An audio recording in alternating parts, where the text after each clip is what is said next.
Welcome to Connect with Success with Dr. Lynette Scotese-Wojtila, where we help connect you with knowledge.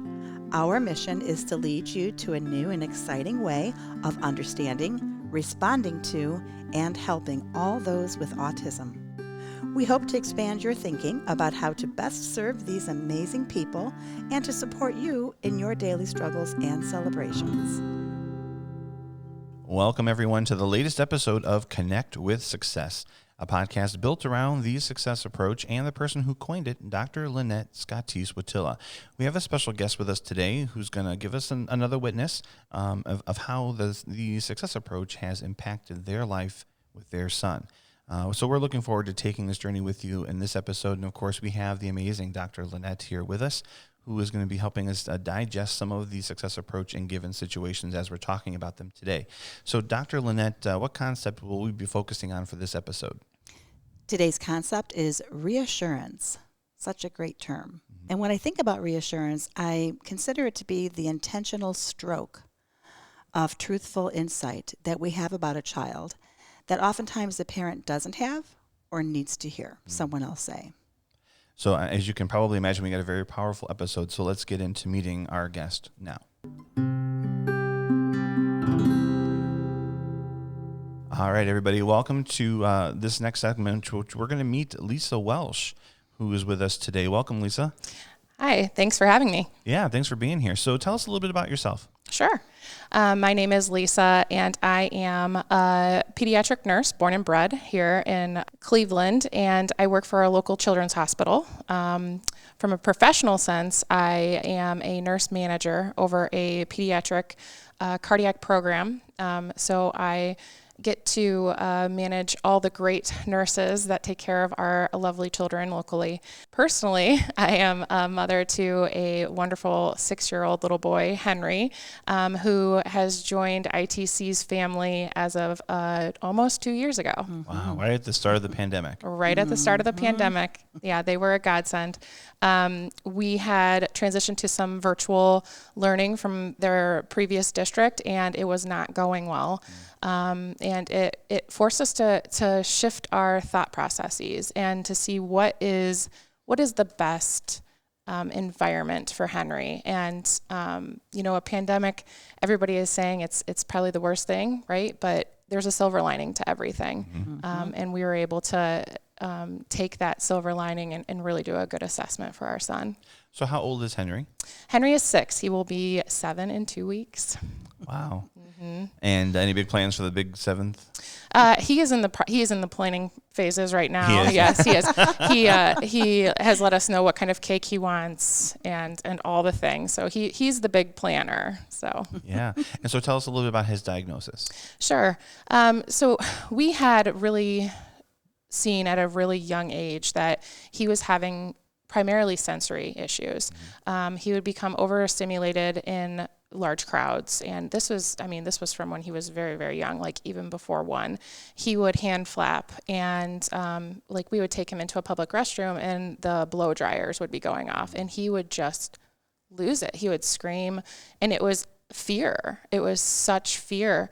And as he continued to grow and evolve through understanding him, we really saw that this sensory concern really was in more than just what he was hearing, but then it was in what he was eating. Like you'd put something near his mouth and he'd gag, and then it turned into emotional processing problems that we had seen. Like he would become upset and it wouldn't be something that he could regulate himself almost instantly. It would be an hour, until he came off of that high, if you will. And then we started seeing, as he got a little bit older, around 4, is where we really started seeing he was having social concerns, where he would try to have some type of conversation with a friend and it would be off the wall. That doesn't correlate with what we're talking about right now. So we started really seeing those things, and once he started preschool, we started getting the phone calls. We started getting the phone calls. He's not listening. He's not doing this. He's not doing that. And unfortunately, it turned into my husband and I saying, what are we doing wrong? We just don't get it, right? We don't get it. And so the more we started thinking about it, we're like, this isn't Henry. this isn't Henry's fault. There's something going on here. And then we started pursuing the journey of where can we get him what he needs. Right. Mm-hmm. It's important for any of the parents listening, and we've heard this and consistently amongst other stories as well, that being the best advocate for your child. Mm-hmm. Mm-hmm. So true. And taking the reins there. So good for you for recognizing that. Yeah. And I also see here that you are an author. Yes. Yeah. Tell us a little bit about the book. Yes. Again, with the pandemic, I'm a very positive person when it comes to silver linings. And during the pandemic, unfortunately, I had actually found that I had a medical condition that I was not aware of. I had a congenital bone defect that I stumbled upon when I started having some pretty significant joint pain. So I went to the doctor, and he essentially said, like, we're going to have to do 2 reconstruction surgeries. I'm like, wow, okay.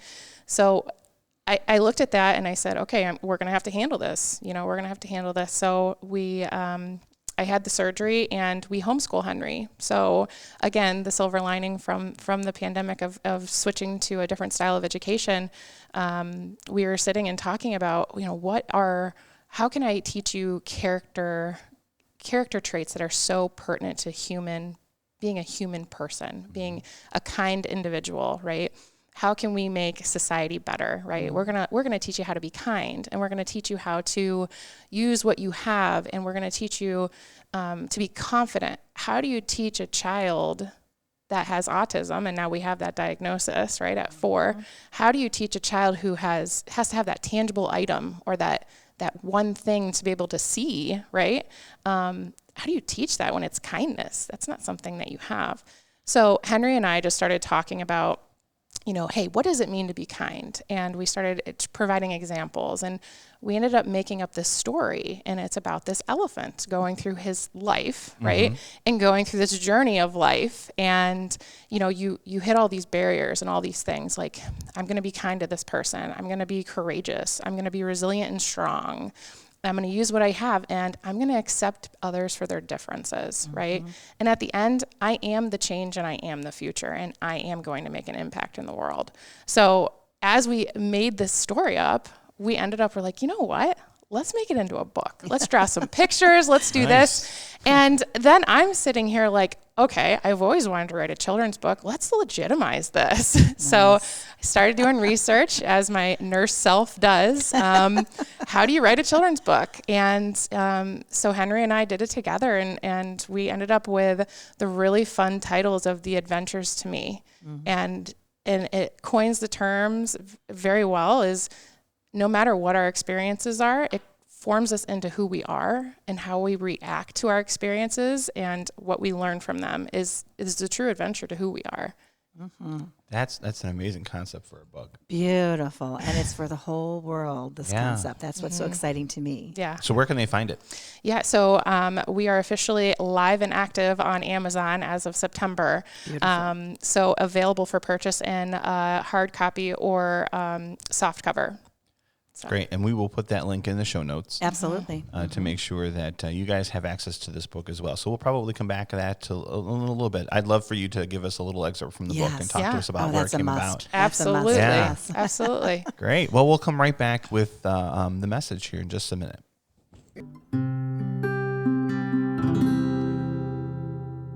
All right, welcome back to the message of the episode. So let's just jump in, because we've got so much to cover about you and Henry and your journey to the success approach. I can't wait for the audience to hear.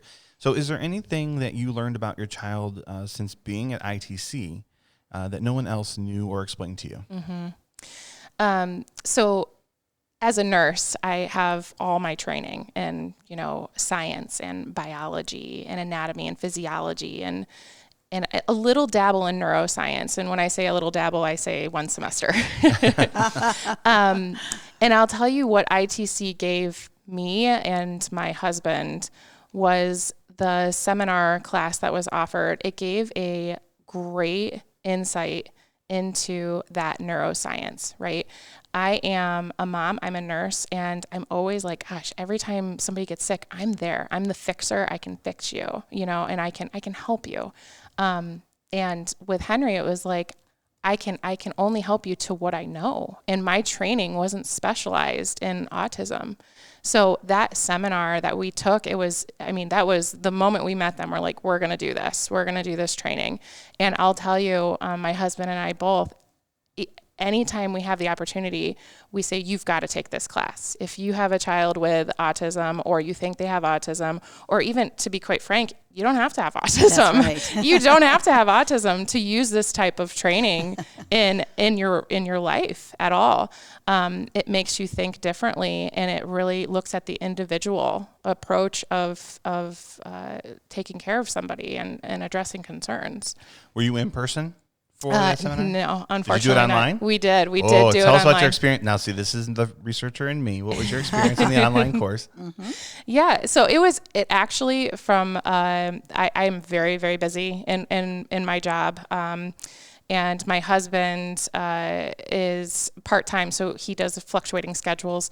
So for us to be able to have that flexibility, to be able to take that online class at the time that works for us, we were doing it at 9, 10 o'clock at night, because that was the time that was uninterrupted. The kids were sleeping, and we were able to just sit and like pause it, and we're like, what do you think of that? And that open dialogue. Nice. And I'll tell you, from my clinical experience, and then my husband with no healthcare background, I was able to then help interpret. He's like, well, what does this mean? And I was able to kind of help a little bit when it came to those terms. So Beautiful. It's a great option. If some learners do well in classrooms and some learners do well online, to have that flexibility and options. I endorse completely. That is one of the key takeaways from the research behind putting it online, is the demands on time, and being able to stop and reflect, and even going back if you have to listen again or trying to ingest it, but also because you can have and engage in this discussion with other parents who are taking the course at the time, or with the instructor. So I'm glad to hear that was such a valuable experience for you guys. Yeah, it was fantastic. We hit the nail on the head with that one. We definitely did.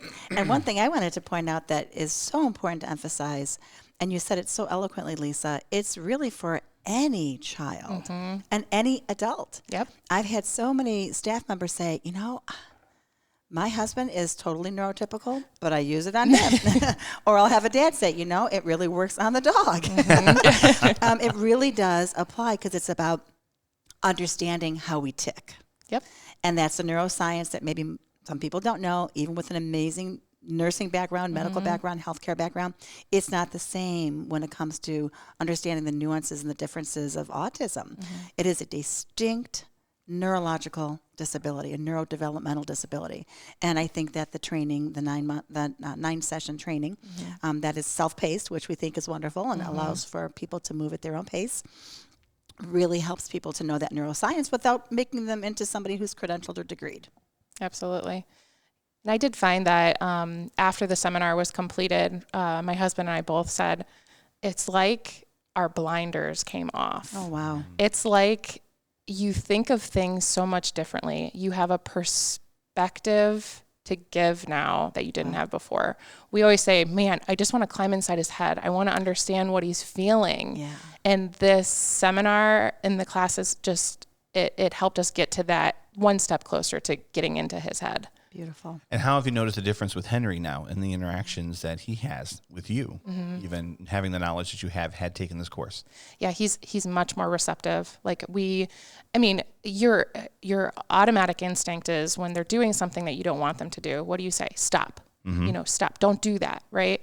But if you don't lead with a why of why you don't need to do that and explain to them in a way that they understand, you're not going to get it. The response you want. If anything, you're going to get more frustration from both sides, and you're just going to spiral out of control. So being able to understand the why of why you can't do that and putting it in terms that the child understands takes you to a whole other level of parenting. Yeah, in addition to what else to do. Exactly. If they could think of something else and do something else, they would think of something else and do something else. It's part and parcel of the disability. Well, and the validation of what they're feeling. Because you say this all the time, and I actually use this now when I'm teaching too. I see that you're feeling this way. Yep. right? And then moving on from there. So it's the acknowledgement of what they're feeling or what you feel that they're feeling. Yeah, that validation. And so that kind of pulls them in, draws them into the perspective of, wait, they might understand what I'm saying. Yeah, because you've become a partner.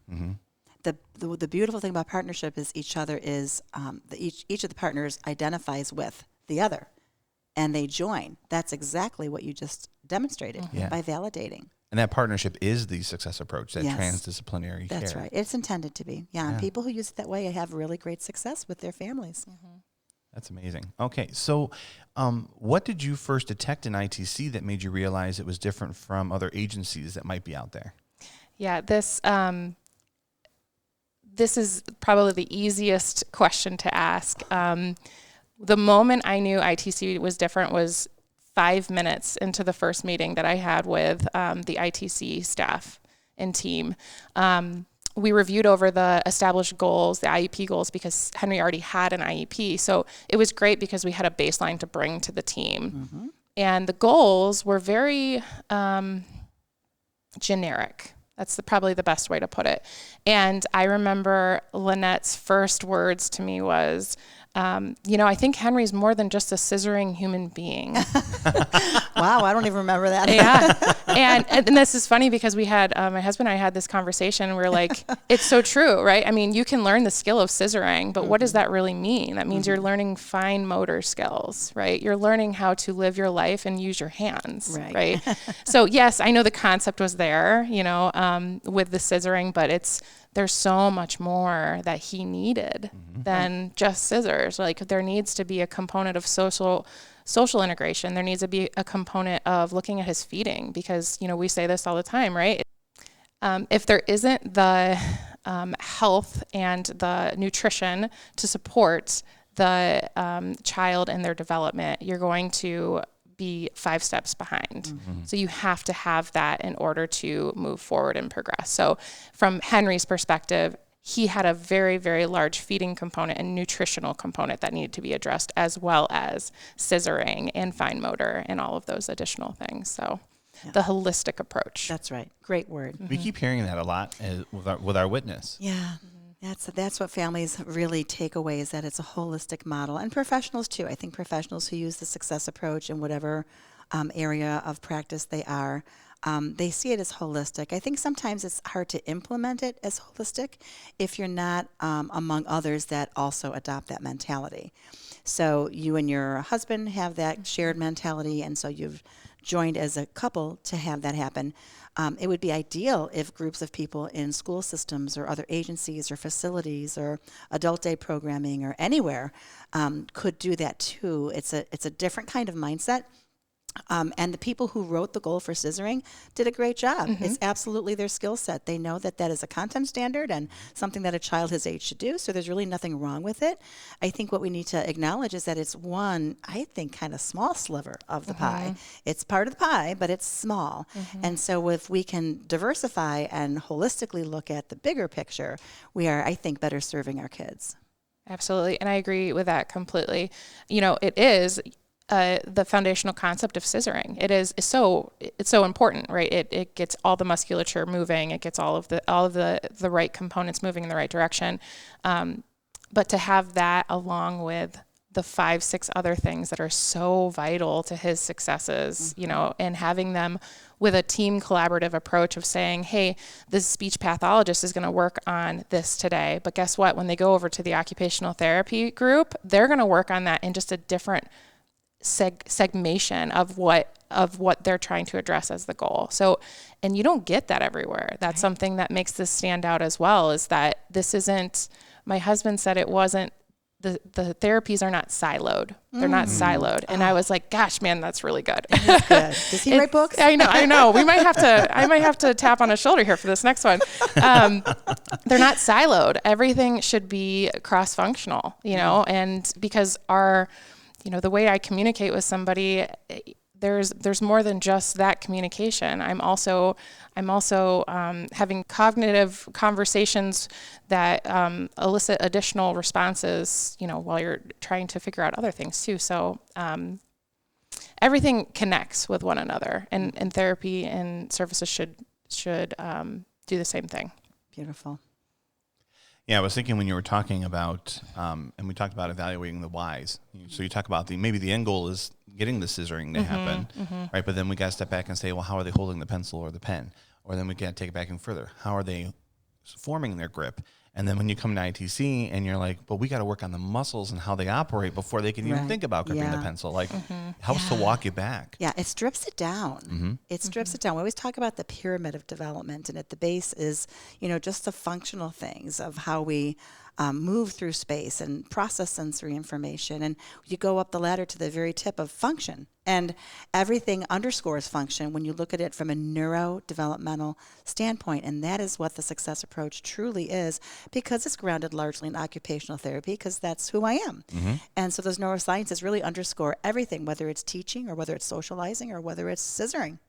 So I always like to, and this is the teacher in me, to try to give examples of things. And Lisa, you said beautifully that scissoring, can happen with the OT, and of course it would. And then they might go to another session. Let's say that's a speech session.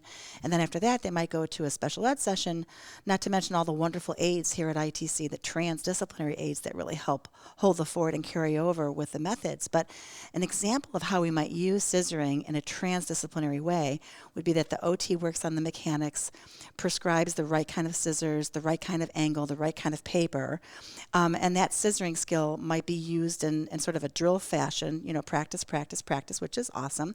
But when they go to speech, they may go with a friend and they might both cut something out and then turn it into a social opportunity to show what they wrote or drew, I should say, cut out, and maybe talk about their characters. So it becomes a social, interactive, social pragmatic. Who's taking the turn? What do you want to say about it? The speech therapist may use adjectives or qualifiers, definers, all sorts of parts of speech that allow the child to really build on some of those language skills.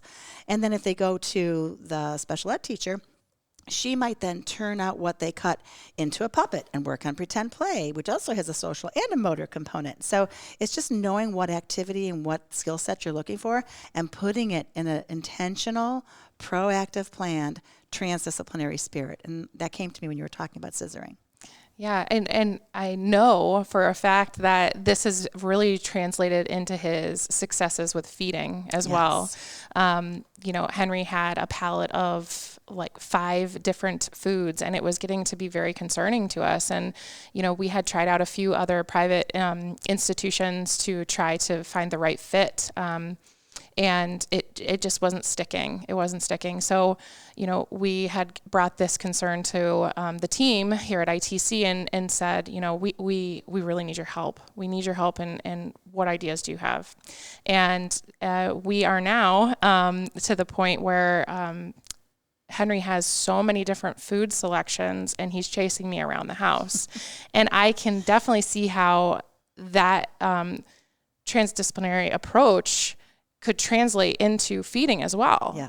You are going to have a feeding session, okay, and then you're going to go to the, and now we're going to color, and we're going to work on fine motor things, yes. And we're going to talk about cheese, and we're going to talk about this, right? And then we're going to go do fun things with the sensory, right? We're going to touch the food. We're going to crunch it in our hands. We're going to do all these things. We're going to desensitize.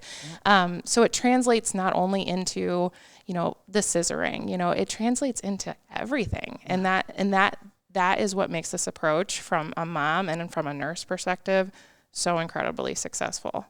Well, I think what you pointed out is his critical curriculum. We would say that C and C in success, which we talk about in the class, it's that strategic use of critical curriculum that's going to elicit sense making. Well, for Henry, that elicitation of sense making was easy. I hate to simplify therapy and neuroscience because it's not simple at all, but it hit us very quickly what he needed. And part of that was mom and dad's amazing and gift of being a good historian. It allows us to see what has been happened in the past, what different therapists have tried, what was successful, what wasn't successful. And unfortunately, there wasn't a lot that was successful. Not to mention, some of it was rendered in a pandemic, which is nobody's fault. But even without that, it's not really an outpatient kind of thing in my professional experience as a feeding specialist. And so it really did give the great opportunity to have him here in that transdisciplinary spirit. So that critical curriculum is easy to come up with and to make it transdisciplinary so that you're doing what they need, the just right method, and only the just right method across disciplines. and carried over at home. Yes, Yeah. absolutely. I was just thinking about the whole metaphor of the food. Like that's powerful. And I would never have thought that crunching may have been distracting for someone. Like we eat food and we think about chips crunch and celery crunches and carrots crunch, kind of like celery, you know, and but that noise, that internal noise of the crunch might be distracting, which could be what's preventing them from eating. Could be. Oh my gosh, 1,000 things of the physiology of eating and the sensory experience, not to mention the information processing and cognitive aspects of feeding, which, you know, we'll get more into and actually touched a lot on already in sensory, but there's so many more families that have worked through sensory issues related to feeding. It'll be more to come. Yeah. Well, I can't wait for that. Yeah. It's got our wheels turning all many different directions now.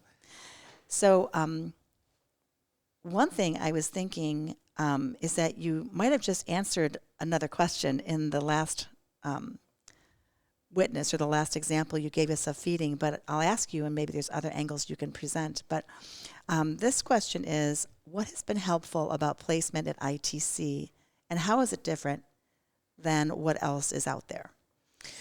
Sure. Yeah. When I think of ITC and with the concept that we have for the overarching concept for this session of reassurance, I look at ITC as kind of I'm going to say it, a sanctuary that we came here and we say, we need help. We have tried all these different things and we don't know what to do, you know, and we came here and we said, please help us. And we look at ITC as a sanctuary that anybody could come to with a concern, with anything, with their child having any type of processing disorder or anything of that nature, and be able to come here and they will hear you out. They will hear you out and they will help you in any way, shape, or form that they can. Back to that validation piece, you know, and offering that reassurance that you're okay. It's just a matter of unlocking what it is you need to communicate. And, you know, I that's the beauty. I mean, and I've said this over and over again, it gave me back my child. It did. That sense of understanding who they were and how they operate. It gave me a chance to get to know them and who they really are. Well, and similarly as my book, right? They elicit the best version of my son, right? The adventure to Henry is the adventure that he has took here is making him the best version of him. And what they've trained my husband and myself to do is to be able to carry that over at home. So it is in all aspects of his life. He is becoming the best version of himself. Anyone who knows me knows that I am absolutely not about money. I mean, you know that if you saw the car I drove, it's kind of like a Flintstone car where like there's no bottom, you just pedal, truly. But if I had a dime or a dollar, whatever, for every parent that told me over 26 years what you just told me about it almost feeling like a safe place or a sanctuary or almost magical. People are like, do you like sprinkle fairy dust around here? I'm like, no, because if I did, I'd be sprinkling it anywhere else but here because we get it here. We want the rest of the world to get it, right? But it's not magical. And here's why. It's such a beautiful testimony about what you just said. The reassurance piece, Lisa, in particular, your family, it is so easy to, if you think about my definition of the intentional stroke of truthful insight we have about a child that often a parent doesn't or does but needs to hear.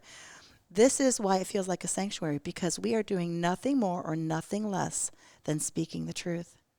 It is all about truth, that child's integrity, that child's true capacity. It's buried sometimes. The view of that beautiful truth is buried, it's kind of under a bushel. But we see it, we know it, and we just speak to it. And that is what ends up being reassuring. We're not making up anything. Remember, it's the stroke of truthful insight. It just happens to be insight, and we want it to be outside. We want everyone to know it. We don't want to be the first one to tell a family what this means or how to interpret it or the name of a particular skill or method or theory that really underscores their kid. We want to be the last one, meaning that you come to us saying, oh, you know what, I heard about you 5, 10, 15 years ago, but we never needed your service because he's doing great without it, and we had everything we need. Right, it came right to us. No one needed to do anything special or something. No one needed to do anything obscure or nothing beyond the ordinary. But that's not the case. They do need beyond the ordinary. And it's not the fault of the people who are doing what some people might say is ordinary. They don't know what they don't know. And so it's this changing society, like your book, going forward, making everyone better through knowledge, through truth. Through truth. This, to me, this is a spiritual experience to uphold the truth. This is who I am. This is how I am. And I would want, if I had special needs or something that I didn't have a orientation for or skill with or understanding of, I'd want someone who did to take me aside and say, listen, Lynette, this is the facts. And I would be so grateful for that truthful insight, and I would be reassured. Even if it wasn't all positive, at least you know what you're dealing with. Exactly. You call it the sanctuary, like Integrations Treatment Center, the physicality of the center does offer that piece, especially of where they're located here at the campus, right? But just the fact that the driving force behind it is the success approach, and that is what makes it so special, is that it can be retrieved anywhere. And that's what we want the world to know, is that you can be part of the success approach and make it work for you. Yeah, absolutely. And I also feel like I write it in my author's layout in the back of the book, but I put on there, perfection is boring. It's overrated and it's boring, right? If we all strive to be the same and normal, if you will, what does that leave the world? That leaves us all the same. Like, there's no fun in that, you know? Ticky-tacky little houses, all the same. It's exactly. No spice in life that There's way. no spice in life. How has the success approach impacted your marriage and other family relationships? So my husband and I, we've always been a really great team. But, looking at our story, it's I don't want to say it's typical, but I'm going to say it was typical, right? Like boy meets girl, we get married, we want kids, it's just very it was just very cookie cutter. And then Henry's our first. And so we had Henry, and, like I said, at a young age, we identified that there were some needs there. And it was always a conversation of, what are we doing wrong? We always question, like, what did we do wrong? I question, what did I eat wrong? Well, and you start questioning yourself as parents, and we kept going through. And when we got the diagnosis, and similar to what I said, those blinders came off. Those blinders came off for both of us in a way that we looked at each other and we said, we're putting it all in. We're doing it all right now. And we're going to lay it on the line for our son. Yeah. You're right. And you speak to something very true to the heart of relationships, because when you start out, and I know we did this too, you start out thinking about, how am I going to parent? And you get all this stuff pre-planned. And as we hear time and time again, tell God your plans and listen to him laugh. Right. Yeah. And right. So then we had our child, and it was like, I think it was God's way of saying, yeah, let me tell you how you're going to parent exactly. this child. And we were all the better for it. I mean, our daughter made us the best parent in the world in our book, because it really taught us to be working together as a team. Well, and you hit the nail on the head, and if you can, I'd like you to talk more about this, but you said something very potent just now, and it's emotional. You said, we're laying it on line, we're all in. So what was that like for you? What does that mean, to put it all in, or to put it on the line? Sure. Yeah. So at that time, my husband and I were both working full time. I was actually pregnant with our second child. And so it was all happening all at once. So we had identified these needs, and they were getting pretty elevated, these needs. We were getting the phone calls from preschool saying that, he's doing these weird things or whatever, and he would last 2 weeks at a preschool and then, on to the next. And we did that twice. And finally we had said, enough is enough. We're not going to put our son through this anymore. And where is the best environment for him? And we didn't know that answer yet. So my husband and I sat down, and I said, we assessed our lives. I said, I love my job. And he was like, I like my job, but our kids need us. So we looked at our finances, and we said, you know what, we're going to make do with what we have. We're going to make some changes. Right. And he quit his job. And we're like, we're going to figure this out. We're going to have the right care plan, if you want, right? Well, we can call it that. We're going to find the right fit for him, and whatever that means. If that means he's going to stay home and we're going to get in-home therapy, if we're going to do this or that. This was before ITC, and we had said that's what we're going to do. So that's what we did. My husband quit his full-time job, and I became the person who brought home the sole financial, contributor, and he stayed home with our brand new baby, and our child that was almost at that point near diagnosis of autism. And we spent a solid 6 months just researching of what is the best place, what is the best thing for Henry. And that's when we stumbled upon ITC and, reached out and just said, hey, just tell us what you're about. This might be it. This might not be it. And after we spoke with them from like an intake standpoint, we're like, I got the warm and fuzzy, that mama warm and fuzzy gut feeling. Yay. You follow that. Right. You always follow that. Yeah.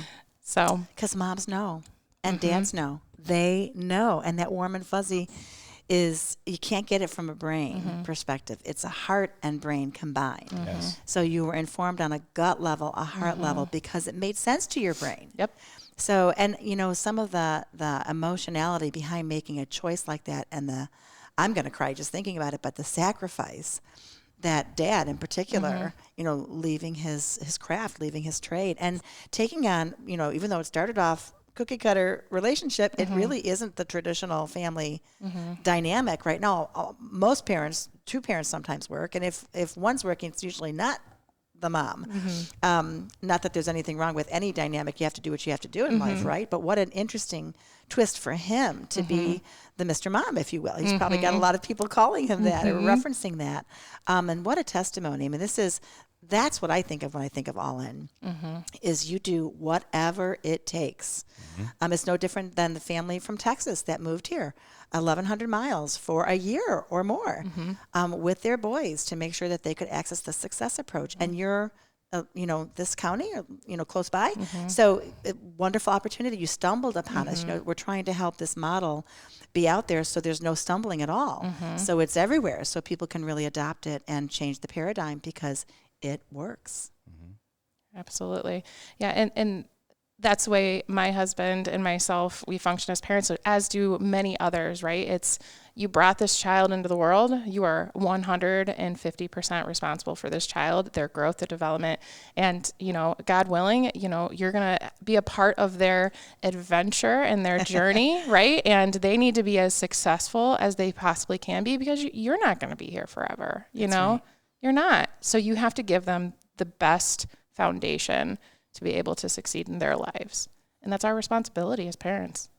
Thank you. And it's extreme in the sense of what you guys have had to do and chose to do. Yeah, and absolutely. That is a beautiful combination. Yeah. Because that dynamic is so unique, but what the fundamental core of what we're doing as parents is whatever is in the best interest of our child to make sure that our family can flourish, and sometimes it is, one stays home and one doesn't, or you're like the two sheepdogs on Looney Tunes where one clocks in, the other one clocks out, like you do what you have to do to make it work. Yeah. Absolutely. And as an extension of you guys doing crazy heroic, I always say parents are my heroes. The crazy stuff you guys do, we're an extension of that very notion because we do whatever it takes as well. You don't have feeding on your IEP, probably not going to be on your IEP. Guess what? It's not going to stop us from serving your child. You don't have toileting on your IEP. You don't know the first thing about toileting. Guess what? Not going to stop us from getting toileting done with your kid. You don't have social pragmatics. You don't have typing. You don't have pulling your pants up, pooping on the potty, whatever it is. It doesn't matter. Your child is whole to us. Now, it takes a village of people believing that. And even more than a village, it takes skill with that village and the people in it to make it really work. And that's the disconnect sometimes. It's very hard to keep a center like this going with that kind of passion, not because the people don't exist, but because keeping them employed is a challenge, especially if kids are put through this kind of program using the scholarship, which is a wonderful access to us, but because it's not on the IEP, it isn't covered by the scholarship. But much of what we do, but it doesn't stop us. And it's, it's almost irrelevant because the kid comes first. One of the first thoughts that I had when starting with ITC and Henry being here is reassurance. Again, this just is the concept at the true heart of ITC. We came in and we heard, you're doing the right things. You made the right choice going to this homeschooling model, which, by the way, I had not had any experience in whatsoever. You did the right thing by advocating for your child. You did the right thing. And, we were over in left field thinking, gosh, man, what are we going to do? What are we took a leap of faith. Yes. What are we doing here? Are we doing the right things? And coming here and ITC with the team, they are constantly reassuring us that we are doing the right things. We're executing the right things at home, and we made the right choice coming here and learning these strategies. And part of what's so easy to do about that is not just because it's truthful and grounded in insight, but Henry is proof. I couldn't convince you otherwise. If he wasn't thriving, you even if I said you're doing the right thing, you'd wonder because you wouldn't see the proof in the pudding. Exactly. But you do. Yep. Because we're treating the neurology and the disability, if that's what you want to consider it, where it lives. Absolutely. And his home team, like you guys did the right thing too by sitting down and ingesting it together and really dissecting what it meant for you, pressing that pause button and taking that time to reflect on how it might apply to your situation. That's the whole purpose behind making that system available online. Yeah. And it's funny that you say that because something that really jumps out to my husband and I, and we always, it's funny because we start talking the lingo, right? Where it's the lingo, but it makes sense, right? We'll be like, we'll start saying, Russ will be like, that's his schema. It's a schema. That's his schema. We have to change the schema, right? Just like ITC says, we have to change the schema. So if he thinks that walking into the room and throwing himself on the floor is what is normal for that room, we need to change that schema. That's like, right. What do we do to be intentional to elicit the response that we need, That's right? And that we want him to do. And again, leading with the why and the how of doing so is all intentional. That's right. That's right. And doable, intentional and doable. That's my joy. Sitting back for 26 years watching this happen before my very eyes, it's so refreshing. It's not it never disappoints. It never disappoints. There have been so many kids, different ages, different levels, different intensities, different cultures. We had a man that brought a child from the United Arab Emirates. I'll never forget. And the the change in that child just in 2 or 3 days of being with us, even though he was not English speaking and we certainly weren't speaking Arabic, he had such a different attitude leaving than he did coming. And it's shapeable, it's doable, and it's all because of neuroscience. So I'm glad it's impacted your family to the extent that it has. And again, the carryover piece is huge. So thank you for that. Oh, it's completely changed our lives. Good. And talking the talk feels good. Yeah, absolutely. It's like there's a name for it. Let's call it by its name. Yeah, absolutely. Yeah. Oh, that was probably the best feeling in the world is that you can unlock. And we've talked about doing a whole episode on unlocking the lingo. Yeah. Just with the IEP process and some of the acronyms that are there and some of the terms. Like maybe we'll just do a whole episode on just terms. Yeah. Alphabet soup. Yeah. That's what we'll call it. Yes. That's what everyone calls it because it's so complex. So a question I really love asking our guests, because I'm always surprised myself at their answer, is what about your experience at ITC or with the Success approach was most surprising to you? Yeah, so I would say how fast we saw the change, how quick we saw the change. And now that we've been here for 2 years, how we've seen the longevity of that change. So it's not just it's not something, a skill that was learned and then lost, right? It's again, the biggest thing that I can do as an example is the feeding, because that was truly what was the biggest change in him as quickly as it was. We started and it was 5 things that he was eating. And that diet was like goldfish crackers. There was nothing of substance to his health. And now we are watching him eat spaghetti, and I will tell you, I watched him eat pasta and spaghetti for the first time a month ago. And while he was eating, I was bawling my eyes out. I was. Yeah. I'm like, this boy hasn't even, the last time he had pasta or we tried to give it to him, he was gagging, and now he's over here playing with it. He's eating it. And it's just the most refreshing thing. So I would also say that the individualized services regarding his feeding therapy has also been a huge component of this. I remember the game board. Yeah. The game board that was created for him to help with him reinventing that schema that he had. So I remember mashed potato mountains, in the way that they would play on this game board, and mashed potatoes, that texture, that consistency, not well received by my child at all. But the fact that he is now talking about it and asking questions about, like, what is mashed potatoes? Oh, you eat French fries. Yeah. So let's talk about where does the French fry come from, So being able to put those strategies in those different formats has been really helpful too. Yeah, it's what the fun part about me talking to moms and hearing some of what's salient for them is, where some of that came from. There was to expand on what Lisa's talking about, I prescribed an individualized version of Candyland for him. And so the pieces were his family. We had one for Eleanor and grandparents and such, and then other friends who he would play the game with sent their pictures in. So we'd be moving them around the board, and we'd go through broccoli forest and mashed potato mountains and, carrot court and all these different things that would allow us to talk about food in the context of fun. So that transdisciplinary piece, if they played Candyland in speech, of course, I train them in what I want them to really, the takeaways to be. They would then have that social pragmatic piece. And, it's so-and-so's turn. And, Henry, now it's your turn. And I wonder who's going to get to that mountain first. And what would you do if you got to a mountain with mashed potatoes? Would you really climb it? Like, what would you do? What would it be like to walk through a broccoli forest, really? Do you think it's like the forest in The Wizard of Oz with the apples? Are apples and broccoli the same? Like, think about all the endless possibilities of all this great conversation. All about food, which, not to be harsh, but is almost like an enemy for some of our kids. It evokes fear in some of our kids. I mean, the thing you need to live is you're afraid of it. Like, this is not okay. So you have to stretch the schema in addition to the palate and the sensory systems and the digestive system. Like, it's not used to certain foods. So it's very complex nutrition.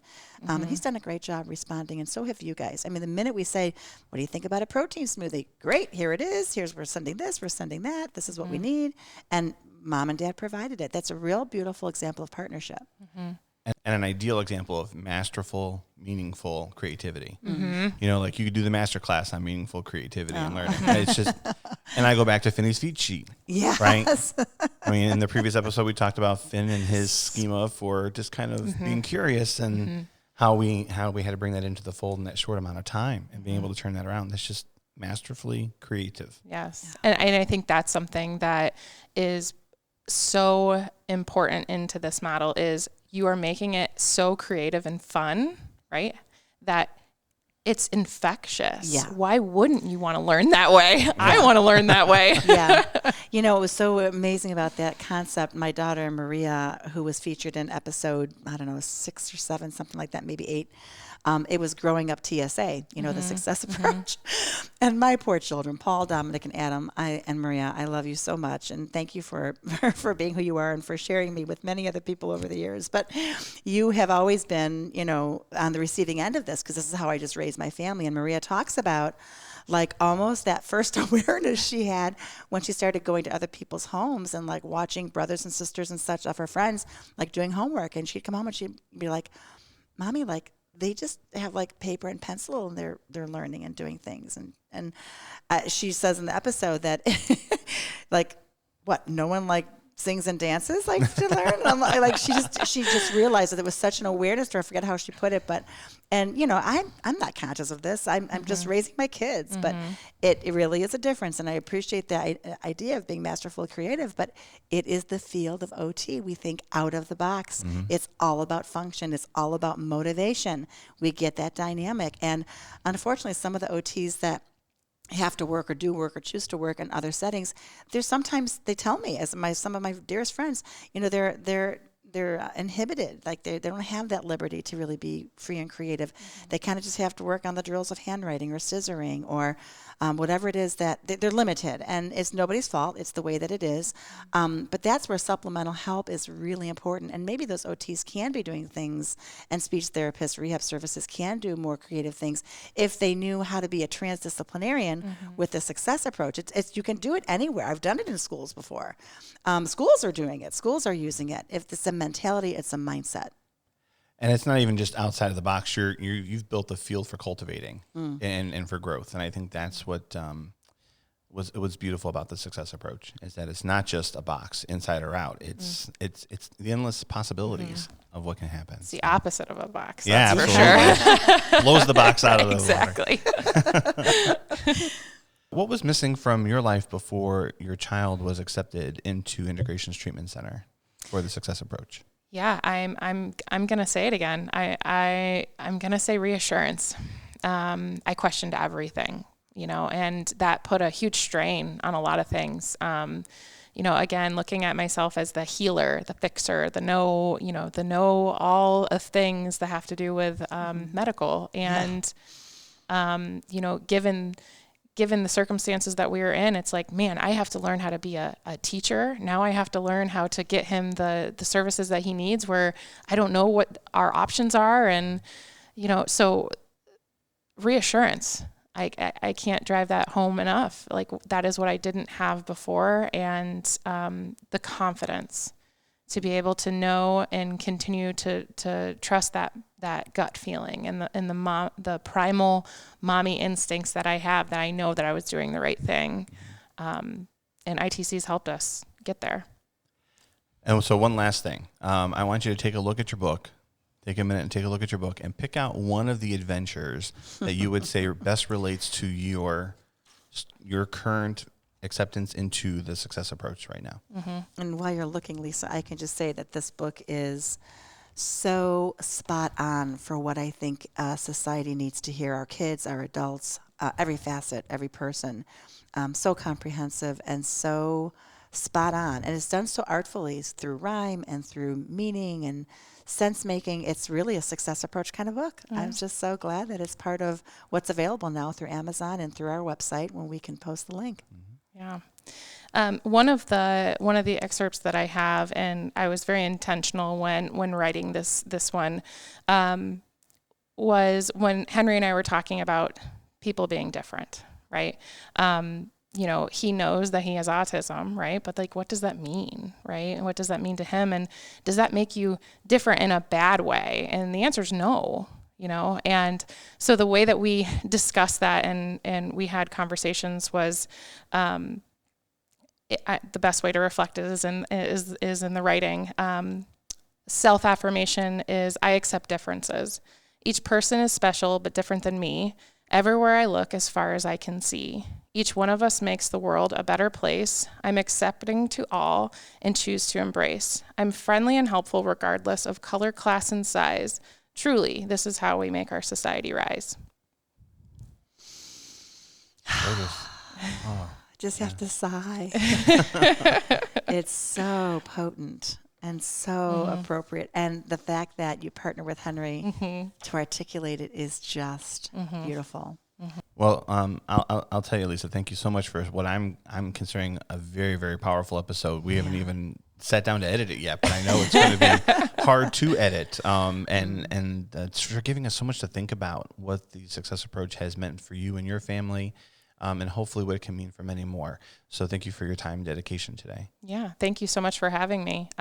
Again, similar to what I was saying about the book with the adventures to me, this book, there's certain days that I sit down and read it because, you have to remind yourself that, we're all here. We all have a calling, if you will, and we're all the future, and we can all be a change. So, we need to instill this into our children. We need to instill this into, the generations, currently and moving forward. Yeah, I like their being in the future with you and with your family. We can do this. 100%.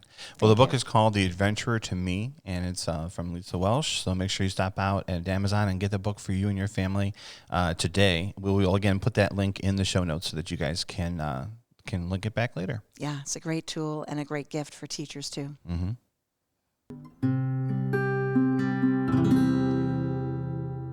So today, listeners, I have a challenge. And the challenge is surrounding the idea of reassurance. So I want you to try your best to be a voice of reassurance for others that offers insightful truth that a parent doesn't know or maybe knows but needs to hear or be reminded about. And in so doing, know that the child's true potential is probably going to be revealed in whatever it is that you're going to share, because sometimes it's hidden. So be that voice of reassurance. It's going to go a long way for a parent that's struggling.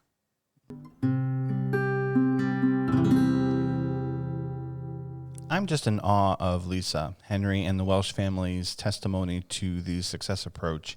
We could literally do a whole episode to unpack successful Henry. Quickly, though, what stuck out to me very quickly in the episode was that feeling of the need to be the fixer as parents. That feeling that we get when we can't quite put our finger on that disconnect, and then the momentum we feel through the success approach as the catalyst for unlocking that potential. That was just so powerful for me right at the beginning of the episode and throughout. And then the other thing that really stuck out to me was looking at a goal and working it back to work to the basics, to develop and build the skills to work toward that end goal, to really kind of walking it back or scaffolding it backwards so that we can really just unlock potential. It really capsulizes for me the beauty of what the success approach is. Lynette, what do you think our listeners should take away today? Yeah, I think there's a couple of takeaways. Kind of what struck me in Lisa's story is the whole idea of going all in, putting it all out there. And usually when a family goes all in, it really can and does pay off in a big way when what you're committing to is really spot on for what you expect to change. And that family worked hard to find the just right combination of support with the staff here at ITC that were able to bring it home.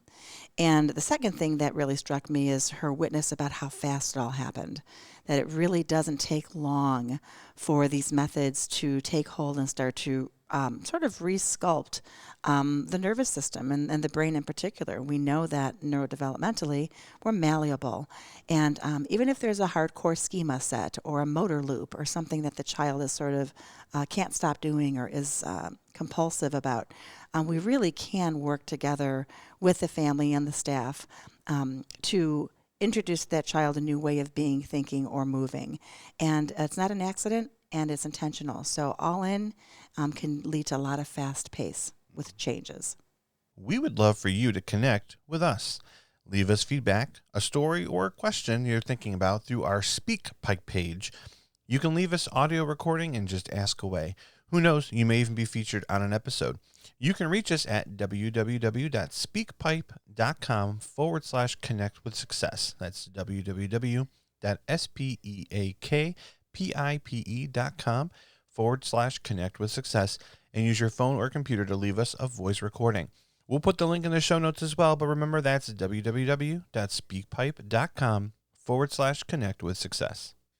We hope that you learned something today to help you on your journey with autism. We'll share more on our next Connect with Success podcast. Until then, expect success.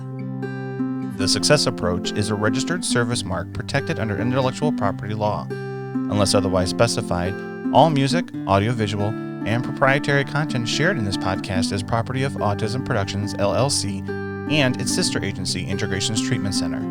The use of this content is unlawful without the expressed written consent of aforementioned agency. For more information about the Success Approach, please go to our website at www.thesuccessapproach.org.